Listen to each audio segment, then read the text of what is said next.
Thank you, and congratulations for choosing the Loft Violin Shop and the best rental plan available anywhere.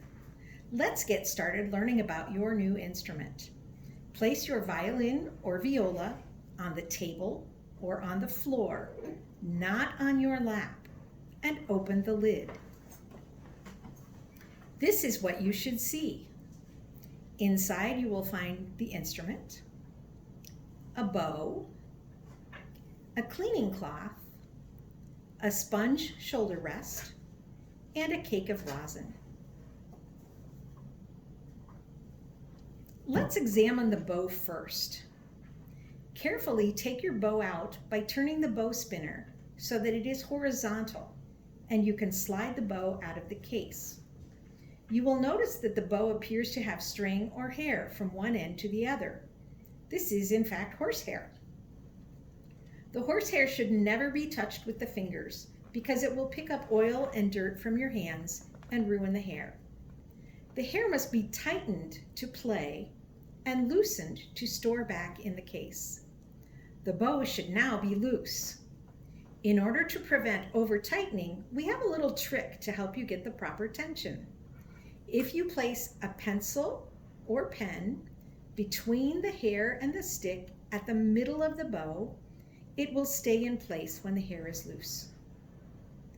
I hope you've all heard the saying, righty-tighty, lefty-loosey, because we're going to turn the screw to the right until the pen falls out, usually about 4 turns.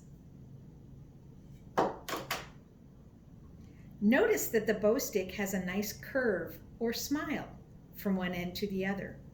The bow must never be straight or frowning, otherwise the bow and hair may be damaged.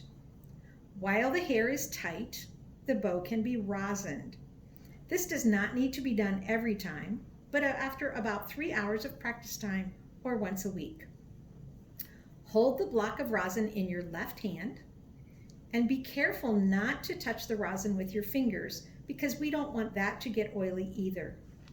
Hold the rosin by the wooden sides and slide the hair along it 5 or 6 times.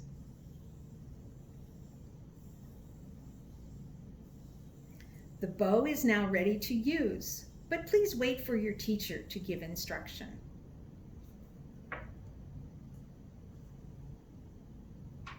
Now you can take the instrument from the case. Be careful not to touch the pegs at the top of the instrument or the screws on the tailpiece. Strings can break easily if the pegs are over tightened. Your teacher will check the tuning of the instrument at each lesson. If you are careful, the instrument should stay in tune until your next lesson. Changes in temperature and humidity or rough handling of the case can cause the instrument to go out of tune. Notice the rubber band hanging off the tail loop at the end of the violin. This is used to hold your sponge shoulder rest in place. When you pick up the sponge, you'll see that one side is thicker than the other. We have a little rhyme to help you remember how to put it on correctly. Remember, thin to chin. Now, turn the instrument over and cradle it in your arm. Be careful not to bump the bridge that holds the strings in place. It is not glued on and is very fragile. Lay the flat part of the sponge on the back of the instrument with a thin side under the chin rest. Remember, thin to chin. Stretch the rubber band over the sponge to the corner of the instrument. The padding will be a little off center, but that's okay. Now you're ready to practice. We'll let your teacher show you how to hold the instrument and the bow. After practicing, some rosin will come off on the bow and onto the instrument. So remove the shoulder rest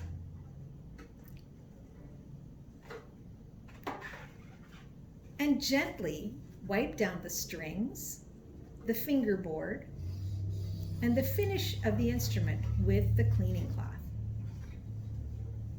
Put the instrument back in the case, lay the cleaning cloth on the strings, and place the sponge back into the case just as it was when you opened it. Never put the sponge on top of the bridge. Most importantly, loosen the bow by turning the screw lefty-loosey and carefully slide it back into the case. Don't forget to turn the bow spinner to keep it in place. The spinner should be between the stick and the hair, with the tip of the bow pointed to the left. Close the case, secure the zippers and locks, and you are ready to go.